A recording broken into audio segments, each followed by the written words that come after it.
ಈ 30 ಮರ ಇಲ್ಲಾಂದರೂ ಕೂಡ ಒಂದು 20 ವರ್ಷ, ಒಂದು 15 ವರ್ಷ ಹಿಂದೆ ಮರಗಳು ನೋಡ್ತಿರ್ಬೋದು. ಏನು ಮಾಡೋಕ್ಕಾಗಲ್ಲ. ಒಂದು ನಿನ್ನ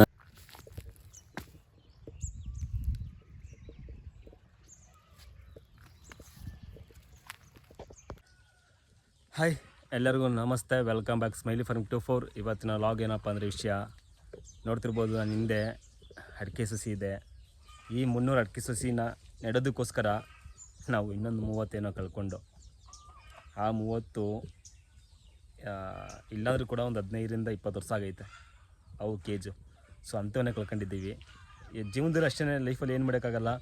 ಒಂದು ಏನಾರ ಪಡ್ಕೋಬೇಕಾದ್ರೆ ಇನ್ನೊಂದನ್ನ ಕಳ್ಕೊಳ್ಳೇಬೇಕು. ಎಲ್ಲನೂ ಕೂಡ ಏನೇ ಆದರೂ ಅಷ್ಟೇ, ಒಂದನ್ನ ಪಡ್ಕೋಬೇಕು, ಇನ್ನೊಂದು ನಾವು ಕಳ್ಕೊಳ್ಳೇಬೇಕಾಗುತ್ತೆ.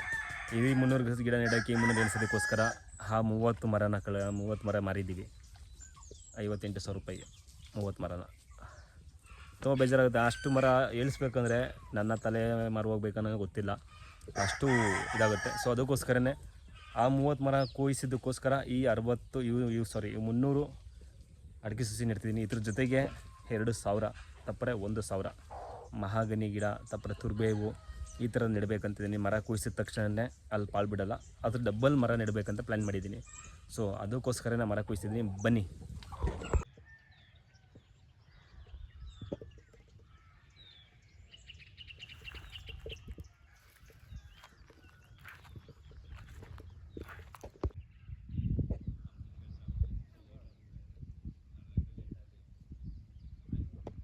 ಆಮೇಲೆ ಈ ಮರ ಇದನ್ನೂ ಕೊಟ್ಬಿಟ್ಟಿದ್ದೀವಿ, ಆ ಮರ ಅದನ್ನೂ ಕೊಟ್ಟಿದ್ದೀವಿ, ಅಲ್ಲೊಂದು ಕೆಳಗೊಂದು 2 ಮರ ಐತೆ ಅದು ಕೊಟ್ಟಿದ್ದೀವಿ, ಮತ್ತು ಈ ಮರ ಇದನ್ನೂ ಕೊಟ್ಟಿದ್ದೀವಿ. ಇದೆಲ್ಲ ಏನಪ್ಪ ಅಂದರೆ ಆಲು ಮರಗಳು. ಇದರಿಂದ ನೀರಿನ ಅಂಶ ತುಂಬ ಇಳಿಯುತ್ತೆ. ಇದು ಮರಗಳು ಈ ನೋಡಿ, ತೆಂಗು ಮರಕ್ಕೆಲ್ಲ ನೀರು ಇರ್ತೀವಿ, ಮತ್ತು ಇದ್ರ ಬೇರೆ ತುಂಬ ಹೋಗಿರುತ್ತೆ ಎಲ್ಲ. ಇದು ನೀರೆಲ್ಲನೂ ಏನಾಗುತ್ತೆ ಅಂದರೆ ಎಳ್ಕೊಳ್ಳುತ್ತೆ ತುಂಬ. ಅದಕ್ಕೋಸ್ಕರ ಏನು ಮಾಡಿ, ಮತ್ತು ಇನ್ನೊಂದು ನೋಡ್ತಿರ್ಬೋದು, ತೆಂಗು ಮರ ಹೇಳೋದಕ್ಕೆ ಆಗ್ತಿಲ್ಲ. ತೆಂಗು ಮರ ಮತ್ತು ಇಲ್ಲಿ ಜಾಗ ತುಂಬ ವೇಸ್ಟ್ ಆಗೈತೆ. ಅದಕ್ಕೋಸ್ಕರ ಮರ ಕೊಟ್ಬಿಟ್ಟು ಇಲ್ಲಿಯೇ ಬೇರೆ ಮರಗಳು ನೆಡಬೇಕಂತ ಪ್ಲ್ಯಾನ್ ಮಾಡಿದ್ದೀನಿ. ಬೇರೆ ನೆಡ್ತೀನಿ ಬಿಡಲ್ಲ. ಒಂದು ಮರ ಕುಯ್ಸಿದ್ರೆ ನಾನು ಒಂದು 5-6 ಮರ ನೆಡ್ತೀನಿ. ಇಲ್ಲಿ ನೋಡ್ತಿರ್ಬೋದು ತೋಟ ಎಲ್ಲ ಯಾವ ರೀತಿ ಇದೆ ಅಂತ. ನೋಡಿ, ಇಲ್ಲಿ ಕಾಣಿಸ್ತಿದೆಯಲ್ಲ, ಈ ಮರ ಒಂದು, ಇದು ಅದು ಆ ಮರ, ಆ ಬೇವು ಮರ, ಈ ಬಸರಿ ಮರ, ಇವೆಲ್ಲ ಮರಗಳೆಲ್ಲ ಕೊಟ್ಬಿಟ್ಟಿದ್ದೀವಿ. ಏನಕ್ಕೆ ಈ ಮರ ಆಲು ಮರ ಕೊಟ್ಟಿದ್ದೀವಿ ಅಂದರೆ, ಈ ನೀರು ಹಾಯಿಸ್ತೀವಿ ನೋಡ್ತಿರ್ಬೋದು. ತೆಂಗು ಮರಲ್ಲಿ ಏಳೋಕ್ಕೆ ಜಾಗ ಆಗಿಲ್ಲ. ಈ ತೆಂಗು ಮರ, ಆಲು ಮರದಿಂದ ನಮಗೇನು ಸಿಗ್ತಿಲ್ಲ, ಇನ್ಕಮ್ ಇಲ್ಲ. ಮತ್ತು ಇನ್ನೊಂದೇನಪ್ಪ ಅಂದರೆ, ಇದು ಬರೀ ನೀರಿನ ಅಂಶನ ತುಂಬ ಎಳ್ಕೋತೈತೆ. ಭೂಮಿಯಿಂದ ನೀರಿನ ಅಂಶನ ಬೇರೆ ಗಿಡಕ್ಕೆ ಸಿಗಲ್ಲ. ಅದಕ್ಕೋಸ್ಕರ ಏನು ಮಾಡ್ತೀವಿ, ಕೊಟ್ಬಿಡ್ತಿದ್ದೀವಿ. ಅದೇ ಕೊಟ್ಟಿದ್ದ ಜಾಗದಲ್ಲಿ ಬೇರೆ ಮರಗಳನ್ನ ನೆಡಬೇಕಂತ ಪ್ಲ್ಯಾನ್ ಮಾಡ್ಕೊಂಡಿದ್ದೀನಿ.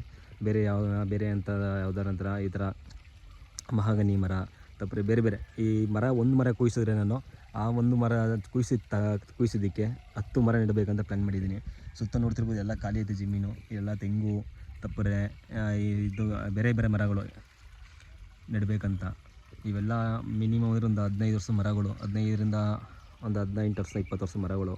ಕುಯ್ಸೋಕ್ಕೆ ತುಂಬ ಬೇಜಾರಾಗ್ತೈತೆ. ಬಟ್ ಏನು ಮಾಡೋಣ. ಆವಾಗಲೇ ಹೇಳ್ದಂಗೆ ಆ ಅಡಿಕೆ ಸಸಿ 300 ಸಸಿ ನೆಡೋದಕ್ಕೆ ಕಾಸಿಲ್ಲ ಸದ್ಯಕ್ಕೆ. ಆ ಗುಂಡಿ ಹೊಡಿಸಿ ಮತ್ತು ಅದಕ್ಕೆಲ್ಲ ತುಂಬ ಪರಿಸ್ಥಿತಿ ಕೆಟ್ಟದಾಗಿರ್ಬೇಕಾದ್ರೆ ಯಾವುದಾದ್ರು ಒಂದನ್ನು ಕಳ್ಕೊಳ್ಳೇಬೇಕು, ಇನ್ನೊಂದನ್ನು ಪಡ್ಕೊಳ್ಬೇಕಂದ್ರೆ. ಅದಕ್ಕೋಸ್ಕರ ಈ ಮರ ಎಲ್ಲ ಕುಯ್ಸ್ತಿದ್ದೀವಿ. ನೀವು ಅಷ್ಟೇ ಏನಾರ ಮರ ಕುಯ್ಸಿರೋ, ಮರ ಕೊಟ್ಬಿಟ್ಟು ಏನೋ ಜಾಗ ಇತ್ತು ಅಂದರೆ ದಯವಿಟ್ಟು ಒಂದು ಮರ ಕುಯ್ಸಿದ್ರೆ ಒಂದು 2-3 ಮರ ನೆಟ್ಟು ಏಳಿಸಿರಿ. ನೋಡ್ತಿರ್ಬೋದು ನೀವು, ನಮ್ಮ ಹತ್ರ ಆಲ್ರೆಡಿ ತೆಂಗು ಮರಗಳು ಏಳಿಸ್ಬಿಟ್ಟಿದ್ದೀವಿ. ಇಲ್ಲಿ ತೆಂಗು ಮರ ಏಳೋದಕ್ಕಾಗ್ತಿಲ್ಲ ಮೇಲ್ಗಡೆ.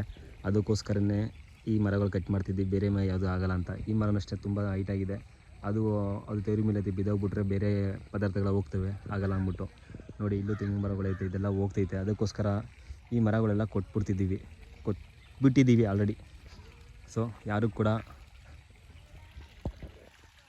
ಓಕೆ, ಬಾಯ್.